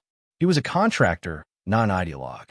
His calculus was commercial, which meant her identity was a commodity, not something he would use himself necessarily, something he might sell to the right buyer. Information identifying the woman who killed Farid Manuri at 4,127 meters, who had subsequently run an intelligence deception operation that had misdirected Taliban resources for 14 months, was worth a substantial amount. There were several plausible bias. None of them were people whose attention she wanted. She finished the analysis. She looked at it. She added 3 additional sections. A threat mitigation framework, a proposed operational response in a section she'd labeled with a precise professional language she used for everything. Personal security assessment. In that last section, she wrote with the flat, factual clarity of someone documenting a technical problem. Subject's operational value is substantially compromised if identity is disseminated to hostile networks. Recommend immediate review of exposure protocols and parallel action to neutralize the data asset before commercialization. By neutralize the data asset, she meant something specific. She meant Sori. She meant operation threshold. And she meant, though she wrote this in the careful subjunctive of official recommendation rather than direct proposal, that she should be the one to execute it. Bryson read the analysis the next morning. He read it the way Reeves had read her PEC firing solution, with the growing attention of a person who is tracking the logic and confirming it at each step and arriving step by step at a conclusion that is both correct and uncomfortable. You're recommending yourself for the interdiction. He said, I'm recommending the most qualified available asset. She said, which is a determination I can't make. That's your determination. But I can document why the qualifications required are highly specific. The conflict of interest is real. She said, I know that's why the recommendation section is framed the way it is. You decide whether the conflict of interest is disqualifying. I'm providing the analytical framework. He looked at her. He looked at the document. He looked back at her. And if I say the conflict is disqualifying, she held his gaze. Then I accept that decision and support whoever you designate. But you believe, I believe, she said carefully, that the person with the deepest personal stake in the accuracy of this operation is also the person with the highest motivation to get every variable exactly right. The conflict of interest runs in both directions. She paused. I won't miss. A silence settled over the office. Bryson put the document down on the desk and looked at the window for a moment. Outside, Fort Bragg looked exactly the way it always looked. There's a working group, he said finally. The Threshold Planning Cell. It's been running for 6 weeks. The targeting solution they've developed has several unresolved problems. Which problems? The target location, he said. Sori moves constantly. The intelligence pattern suggests he'll be at a specific facility in approximately 3 weeks. For approximately 8 hours, he paused. The facility is in a mountain valley in Tajikistan. She waited. The only viable firing position, he said, is at a distance that the planning cell has assessed as, and I'm quoting the lead planner here, theoretically achievable under ideal conditions, but practically unprecedented. She said nothing. They assessed 4,300 m as the minimum engagement distance. He said 4,300 m, 173 m beyond her own record. She thought about the math. She thought about Tajikistan, the altitude, the atmospheric conditions, the specific ballistic challenges of high-altitude mountain shooting, which differed from the Peck Valley in ways that were significant and calculable. She thought about the 0-50 BMG at 4,300 m and the additional time it would spend in flight and the additional variables that introduced. She thought about Cord, who was still at Bagram, and who she would need to request. She thought about the Kestrel readings about the data book about 36 hours in frozen dirt. When does the planning cell need a decision? She asked. End of this week, Bryson said. She nodded. She stood up. I'll have updated ballistic calculations to you by tomorrow morning, she said. She walked out. She called Cord from a secure line that evening. He picked up on the second ring, which meant he was awake and alert, which meant she knew him well enough to read this. That Bryson had already made a preliminary call, or that Cord had been tracking the Surrey thread independently and had made his own assessment of where it was heading. Vasquez, he said, Cord, Tajikistan. Yes. A pause through the secure line. She could hear the ambient noise of the Bagram operations building. The background hum of the FOB at 2,100 hours for 1,300 m, he said. Approximately the exact distance depends on the firing position we select. The altitude's different from PE. He said a density at that elevation is lower, which reduces drag, but also reduces the value of atmospheric data collected at ground level. I've been working through the recalibrations. The effective difference at 4,300 m is don't tell me now. He said tell me when I'm sitting next to you looking at the numbers. She smiled. The full version, not the ghost. Nobody was watching. 2 weeks I'll get my cold weather gear out, he said. Cord, yeah. The thermal layer in a Tajik mountain valley in February will be completely different from November in Kuna. Yes, I know. A pause.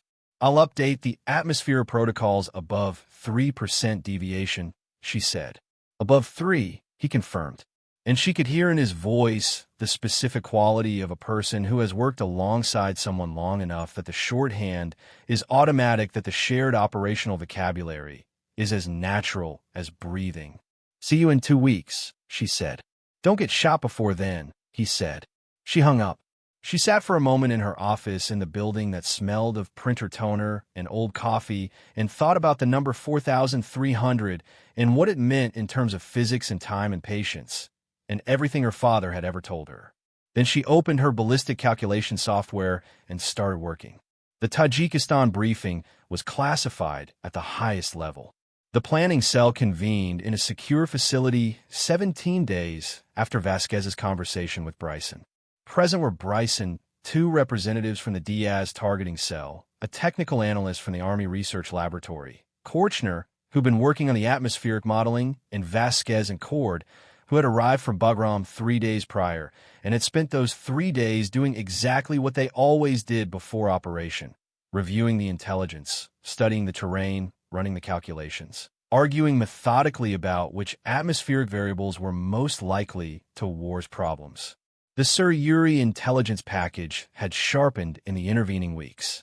The target facility was a private compound in the Bartang Valley in Tajikistan's Jinobakshan region, a remote mountainous area of extraordinary natural beauty and almost complete operational inaccessibility that had been for that very reason a preferred location for exactly the kind of off-grid meetings that Sur-Uri favored.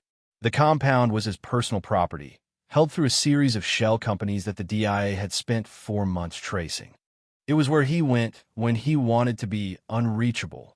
In 3 days, the intelligence assessment gave a 78% confidence level to this timeline. He would be there for a planning meeting with representatives of the organization that had acquired the bag database data and was currently attempting to monetize it. The meeting to sell her identity. She sat with that during the briefing without letting it show in her face. The firing position analysis had occupied most of her 3 days at Fort Bragg before deployment, and the conclusion she'd reached was both more encouraging and more complicated than the initial assessment suggested. The most favorable position was not at 4,300 m, the valley's topography. She'd spent 12 hours studying the satellite imagery, and the digital elevation model offered an option on the northern slope at a specific elevation that reduced the direct line distance to the compound to approximately 4,180 m. Still unprecedented, still 933 m beyond the PC Valley shot, but meaningfully closer than the planning cell's initial assessment. The complication was the altitude. The firing position was at 3,840 m above sea level. At that elevation, the air density was approximately 63% of sea level pressure. This affected the bullet's ballistic coefficient in ways that were calculable, but that introduced additional uncertainty into every other variable in the calculation. A cascading effect that she and Cord had been tracking through the recalibrations, and that produced error ranges that were wider than the Peck Valley shot by a factor she didn't like. At 4,180 m and 3,840 m altitude, Connie said when Vasquez had walked the briefing room through the numbers, the error tolerance in your calculation is approximately 28 to 35 centimeters, depending on atmospheric conditions. Correct. Vasquez said the Peak Valley shot had an 18 centimeters tolerance. Correct. In the target area at the compound, the exterior courtyard where the meeting is assessed to take place is how wide? 31 m. Vasquez said with consistent cover available within 3 m on either side. Krishna looked at the numbers. She was very good with numbers. She was also, Vasquez appreciated this about her, very honest about what the numbers meant. Your margin of operational success at the calculated error range is approximately 87 to 92%, Vasquez said, depending on atmospheric conditions on the day. That's not the 99+% standard for strategic interdiction, said one of the DIA representatives. No, Vasquez agreed. It isn't. What would improve it to that standard? Tighter atmospheric data. Specifically, I need kestrel readings from the northern slope at the firing elevation continuously for a minimum of 18 hours before the operation. That requires prepositioning 24 hours earlier than a standard hide insertion, which means 48 hours in the hide. Bryson said possibly 60. Vasquez said the Sir Yuri meeting is not a fixed event. The intelligence gives us an 8-hour window during which is assessed to be at the compound. I may need to wait him out through that entire window.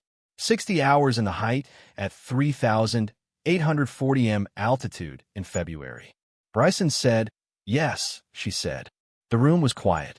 Cord spoke for the first time. He'd been sitting beside her, silent since the briefing started. He spoke now with the same quiet economy he brought to everything. Captain Vasquez has sustained 48-hour hide operations at lower altitude under worse weather conditions. The altitude adds physiological stress. It doesn't change the fundamental operational capability. He paused. The number is achievable. Bryson looked at Cord. He looked at Vasquez. He looked at the map. All right, he said. Let's talk insertion. Hold that breath for one more second. 60 hours at altitude in February in Tajikistan before the most precise shot ever attempted. If the scale of this is sitting heavy right now, subscribe because you are in exactly the right place. We build these stories for people who feel the weight of what real human beings actually endure and what comes next. The 60 hours is the part that defines everything. Ready? Here we go. They inserted on a Tuesday. The method was HALO, high altitude, low opening, which was both the most operationally secure insertion method available because it minimized the time the aircraft spent near the target area, and the most physiologically punishing because it required jumping from 25,000 feet in February into the mountain darkness of the Pamu Plateau and free falling to 2,000 feet before deploying the canopy. At 25,000 feet, it was minus 47 C. Vasquez had jumped in cold before. Not this cold. She felt it in the exposed skin around her goggles and the seal of her oxygen mask. Felt it in the way her hands responded. Not slowly, not impaired, but with the slightly mechanical quality of fingers that are managing cold rather than ignoring it. She deployed the canopy at 2,180 100 feet, the Bang Valley opened below her in the darkness. A black cut in darker mountains. The river a pale thread visible only because it moved while everything around it was still. The compound was not visible at this hour from this angle. She oriented on the ridge line of the northern slope and steered for the staging position she'd memorized from the satellite imagery. She landed clean. Court landed 12 seconds later, 20 m to her north. They moved to the pre-planned rendezvous behind a boulder formation without speaking. Conducted equipment checks in complete silence. Confirmed communications with a standby element. A 6-person quick reaction, 4-stage 6 kilometers west, which was both too far and the closest they could get without compromising the operational security of the approach, and started moving. The route to the firing position was 3.5 kilometers of mountain terrain. It took them 6 hours and 14 minutes. The hide was a natural feature, a deep horizontal crack in the rock face of the northern slope, approximately 2 m deep and wide enough for both of them side by side. The crack angled slightly downward toward the valley, which provided a natural drainage so that melt water from the snow above would run away from their position rather than into it, and offered a sight line to the compound that required no vertical adjustment. Vasquez was in position at 0323 hours. She looked through the scope. The compound was there 4,183 m away. According to the Vector 4 rangefinder that Cord ran immediately after establishing position, she noted the difference from her calculated estimate, 3 m closer than projected. She adjusted the calculation in her data book. She began waiting the first 18 hours with a calibration phase.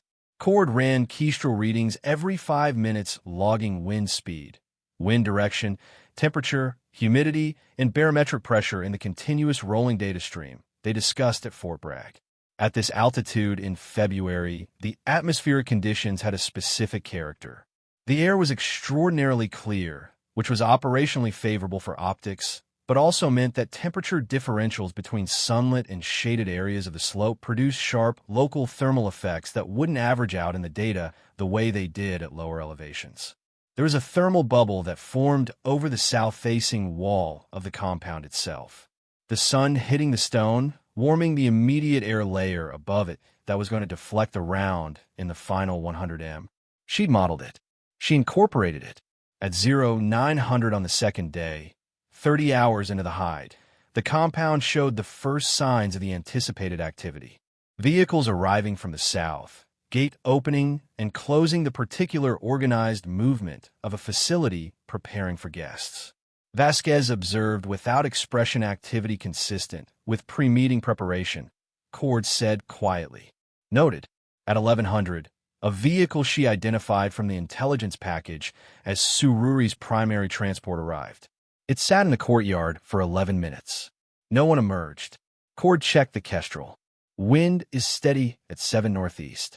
Thermal layer forming. Forming at what elevation? The compound wall bubble is active. I can see it in the shimmer through the spotting scope. It's maybe 6 to 8 m in vertical extent. She modeled the correction. At 11 centimeters low, he noted it. At 12:47, the vehicle's door opened. A man emerged. Medium height, gray jacket. The movement of a man who commands rooms, not the military authority of someone trained to it, but the acquired authority of someone who has learned that money and information carefully deployed produce deference without the need for rank. She put the crosshair on the empty space to the left of where he stood. Wind, she said. 7 consistent northeast. Cord said temperature stable. Thermal is active. She was already accounting for it. Old man Suri had stood still because he was making a conversational point. Suri stopped because he looked up. He looked up across the valley toward the northern slope in the specific, unfocused way that humans sometimes look at mountains. Not seeing anything, just looking. And for one extraordinary moment, across 4,183 m of Tajik mountain air, his gaze traveled toward the exact position of the rock crack where Catalina Vasquez was lying. He saw nothing. There was nothing to see. She breathed out. Half out, the crosshair settled on the empty point in space. She squeezed. The sound rolled back across the valley 3 seconds later. By then, the courtyard was already a different place. Strike, Cord said. The same word, the same tone, the same complete professional containment of what had just occurred. Vasquez pressed her forehead against the cold stock. She breathed around her. The Tajik mountains were completely indifferent. The Bang Valley below carried the sound away in its downstream current and then was silent.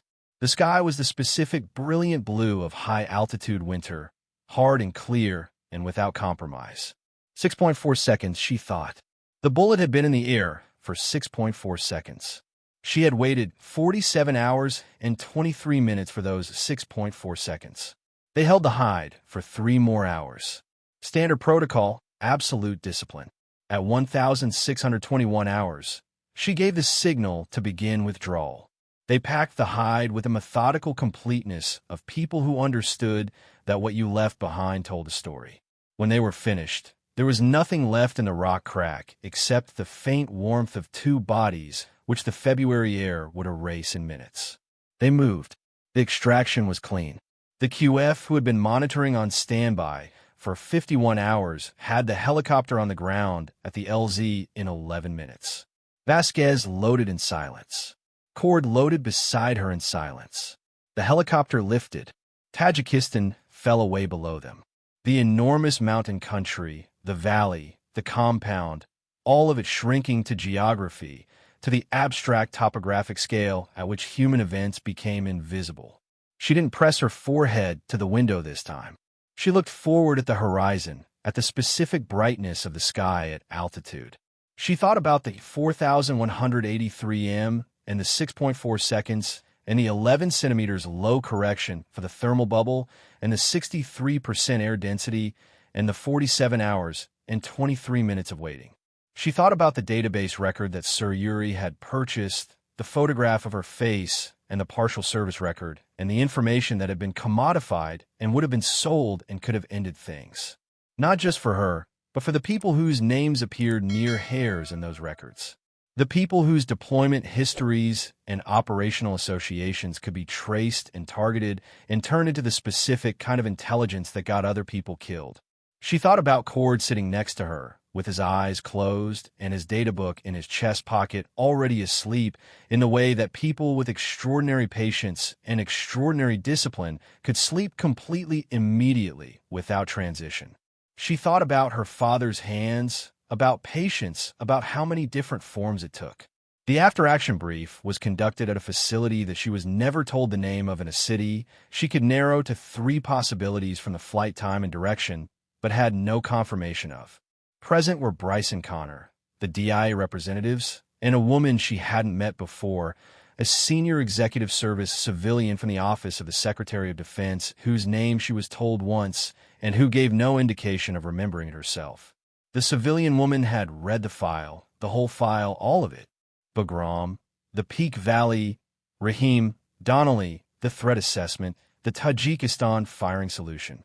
She looked at Vasquez across the conference table with an expression that was neither wonder nor skepticism, but something more direct. The expression of a person taking inventory. "Captain," she said, "I want to ask you something directly. In your 9 years in this role, the operational role specifically, have you ever been given the institutional recognition that the work required?" Vasquez considered this carefully. "Define required," she said. The civilian's mouth moved. Not quite a smile, but its structural precursor. "Fair enough. Let me ask it differently. Has the institution served you as well as you've served it?" A silence. The fluorescent light hunt. Vasquez thought about the working group review process that took 16 to 24 months. She thought about the doctrine manual that was 8 years behind operational reality. She thought about the record that didn't officially exist and the operation that didn't officially exist, and the woman named Sarah Donnelly who had absorbed a year of Taliban intelligence resources and didn't exist at all. She thought about the look on Whitmore's face when she'd submitted the revised doctrine document. "No," she said, "it hasn't." The civilian nodded. She looked at something on the document in front of her. "I want to propose something," she said, "and I want you to understand that what I'm proposing is not routine. It requires your agreement and your active participation, and it will change the nature of your career in ways that I can't fully predict." Vasquez waited.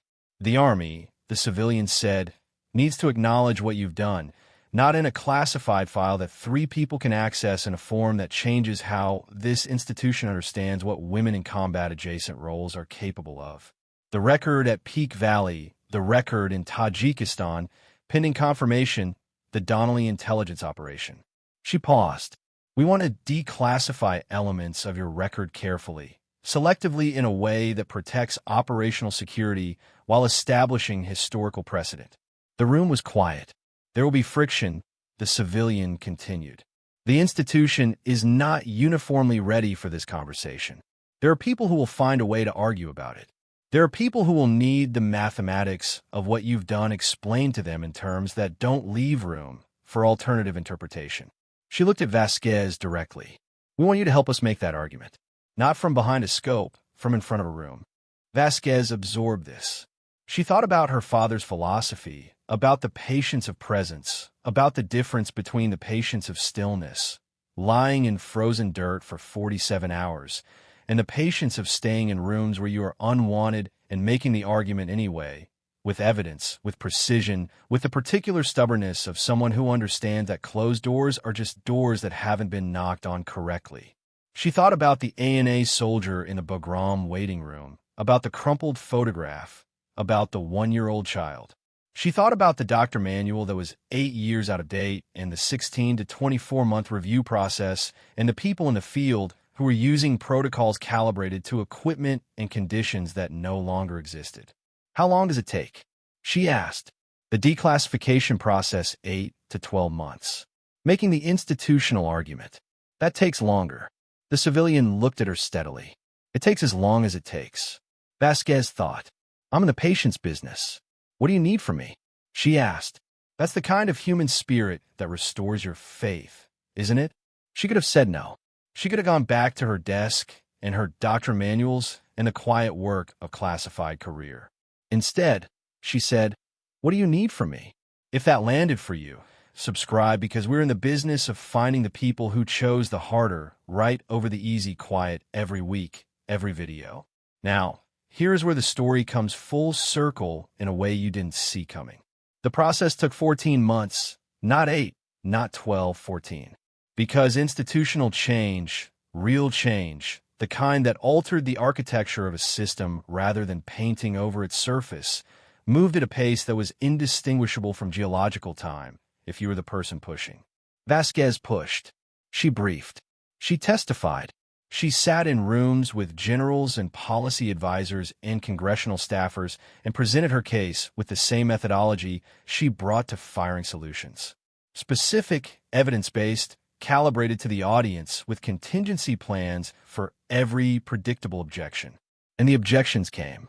Some of them were professional, reasonable people with reasonable concerns about operational security, about the precedent of declassification, about the institutional implications of acknowledging what had been done and therefore acknowledging the policy framework that had required it to be done unofficially, invisibly in the margins of official reality.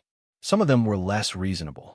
She sat across a conference table from a 2-star general who told her, with a patient condescension of a man who had not updated his understanding of human capability in 15 years, that her record was admirable, but that the specific operational role she'd performed fell outside the conventional parameters of female military safe. She had prepared for this particular objection. She placed a single sheet of paper on the table in front of him. The sheet contained 2 columns. In the left column, a series of specific operational outcomes, targets eliminated, intelligence operations executed, lives demonstrably saved based on documented threat assessments. In the right column, a simple notation executed by female military personnel in roles described as outside conventional parameters. The general read the sheet. He looked up. She said without inflection, "The parameters are descriptive, sir. They describe what has been done within them. They don't describe what is possible outside them." She paused. The data is in the right column. He looked at the sheet again. He didn't say anything for a long moment. Dismissed. "Captain," he said. She stood. She walked to the door. "Vasquez," he said. She stopped. "The doctrine revision you submitted in January." He was still looking at the sheet. I've been told the atmospheric calculation section was flagged as a priority review. Yes, sir. It should have been implemented 6 months ago. Yes, sir. He was quiet. Get it done, he said. She walked out. The doctrine revision was implemented in April. It wasn't announced. It wasn't celebrated. It was simply updated. The old manual replaced with a new one. The correct atmospheric calculation protocols replacing the inadequate ones. The revised sustainment guidelines going into training curricula across 17 different special operations training programs. Somewhere, at any given moment, someone was learning how to do this work correctly because Catalina Vasquez had rewritten the instructions with the precision of someone who had actually done the work. She never saw most of the people who learned from it. She never would. That was the nature of the work. The impact was real and it was invisible. The way so much of the most important work was real and invisible. She was comfortable with invisible. The declassification was announced on a Thursday in October in a press release from the Army Public Affairs Office that was by deliberate design modest in its language and precise in its specifics. The Army confirmed the existence of 2 long-range sniper engagements. The specific distances not initially released pending a final review conducted by female military personnel in classified operational contexts. The statement described these engagements as unprecedented and technical achievement and noted that the personnel involved had been recognized through the appropriate internal military decoration process. That was the entire press release. It was 147 words. Within 48 hours, the story was everywhere. Defend journalists who've been tracking classified sniper record rumors for years recognized immediately what the 147-word statement was actually saying. Military history researchers began pulling at threads. The numbers redacted from the official release, but inferable from context by anyone who knew the existing record landscape, started circulating in forums, and then in media reports, and then in the kind of mainstream coverage that reaches people who don't follow military affairs at all. A female sniper, 2 records, distances that people initially reported as typos. The story had a particular quality, the quality of things that had been true for a long time and had simply been invisible, and which, when they became visible, reorganized the understanding of everyone who encountered them. Vasquez read the coverage from her office at Fort Bragg.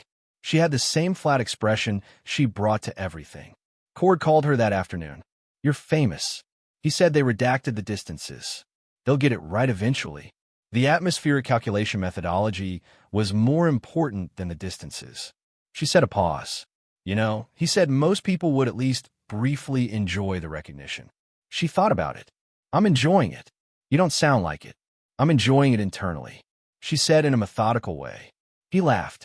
An actual laugh, the kind she heard from him rarely enough that it registered. "There she is," he said.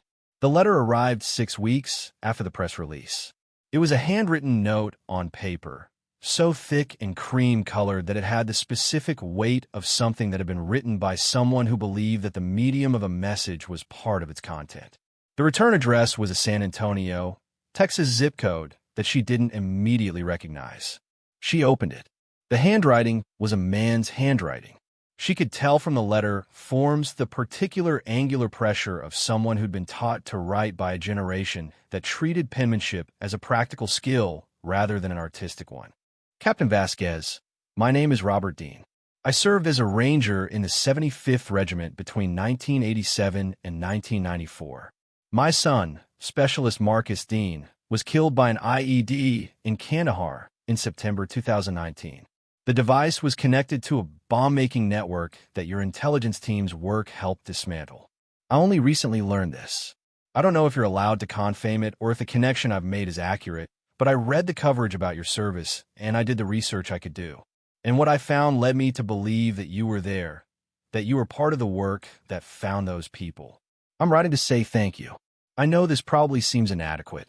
I know words on paper can't encompass what it means to lose a son or what it means to spend years doing what you did in the service of people like my son, but I wanted you to know that it reached someone, that it wasn't invisible. Thank you for your service and for your patience. Robert Dean. She read the letter twice. She sat with it in the way she sat with things. The way she'd sat with a calculation for 47 hours on a Tajik mountainside. The way she'd sat beside a young soldier in a Bagram waiting room who was holding a crumpled photograph. She did not cry. This was not because she didn't feel it. It was because what she felt was larger than the mechanism of crying. It was something structural, something that moved through the architecture of 9 years of invisible work and found the places that had been holding their breath and let them exhale. Marcus Dean, Specialist 75th Ranger Regiment, presumably his father's unit, a 20-something boy from San Antonio who had gone to Afghanistan and not come home because someone had built a bomb and hidden it in a road. And the network that built the bomb had been connected through careful intelligence work to people she had found in the dark of other mountains. The calculation had been correct. It had reached someone. It had not been invisible. She put the letter down on the desk. She picked up a pen. She wrote back. The promotion board convened in November. Vasquez appeared before it in her dress uniform, which she wore with the same lack of self-consciousness that she wore everything. Not because she was indifferent to appearances, but because her attention was calibrated to what mattered. And what mattered here was what she said, not what she looked like saying it. The board was 7 people, 3 women, for men, a range of backgrounds, a range of the particular institutional temperaments that boards assembled from military career professionals tended to produce. They had her file, the revised, partially declassified file that now included the documentation of both confirmed long-range records and the Donnelly intelligence operation. They asked her questions for 90 minutes. Some of the questions were about her record. Some were about her vision for the role. She was being considered for a position at the directorate level with authority over special operations, training, curriculum, and doctrine development across multiple platforms.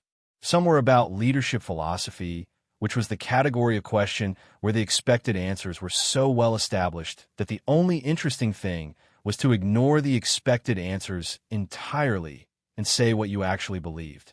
They asked her what she thought was the most important quality for a leader in her proposed role. She thought about her father, about patience, about all its forms, the ability to be right and wait.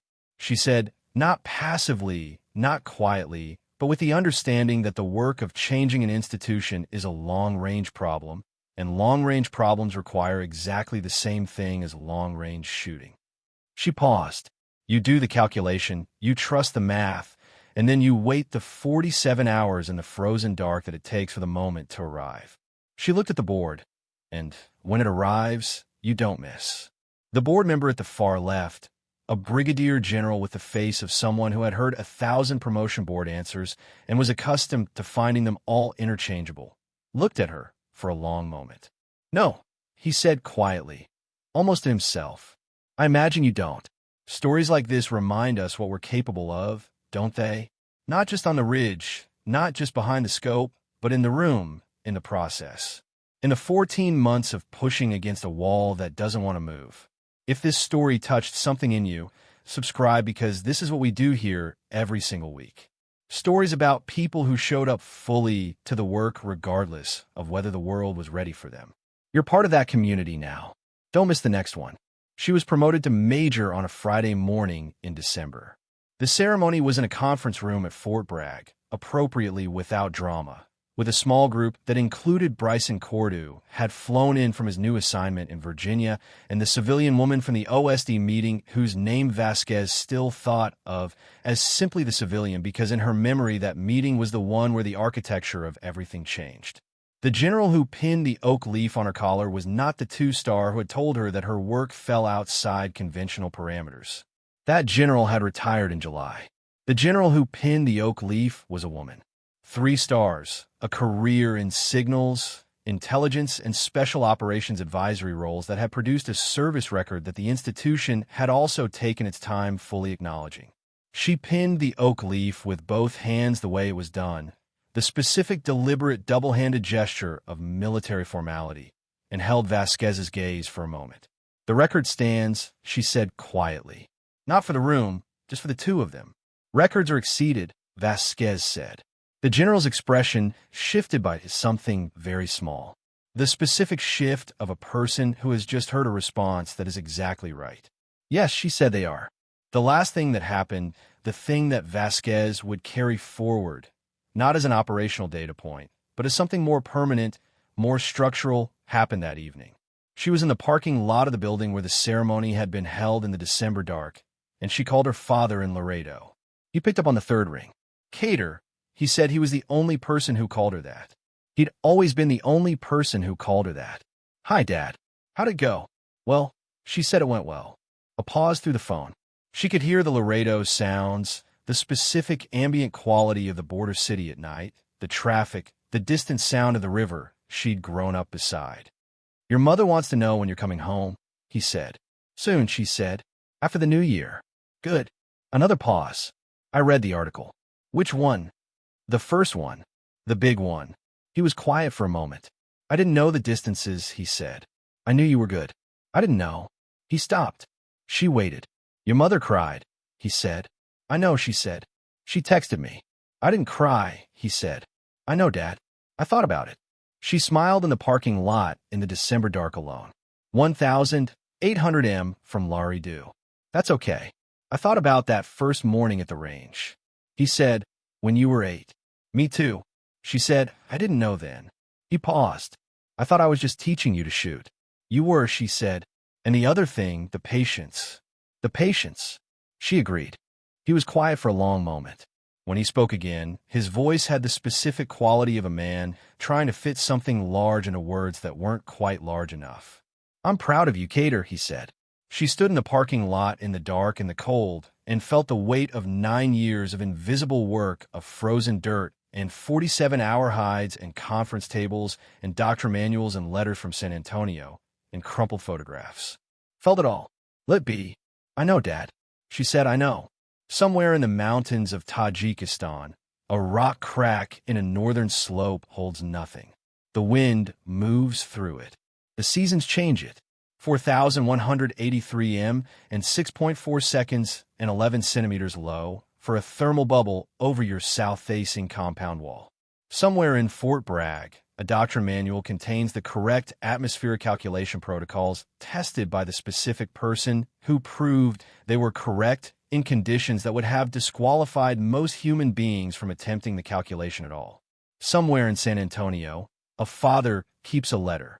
And somewhere in all the rooms where the argument is still being made in the working groups and the promotion boards and the briefing rooms where people look at numbers that seem impossible and ask to update their understanding of what possible means. The work continues not with a rifle, with evidence, with precision, with patience. The gun doesn't make you dangerous. Her father had told her when she was 8 years old and the world was still a place that made sense only behind the scope. He'd been right. He'd also been telling her the beginning of something larger. Something that took 9 years and 2 world records and 14 months of institutional friction and 1 letter from a grieving father in San Antonio to finish understanding. The patience does all of it, every form of it. The 47 hours in the frozen dark. The 14 months in the fluorescent rooms. The sitting beside someone who is holding something fragile and not filling the silence with anything except the simple fact of being there. The patience, that's what makes you dangerous. That's what makes you necessary. That's what makes you, in the end, undeniable.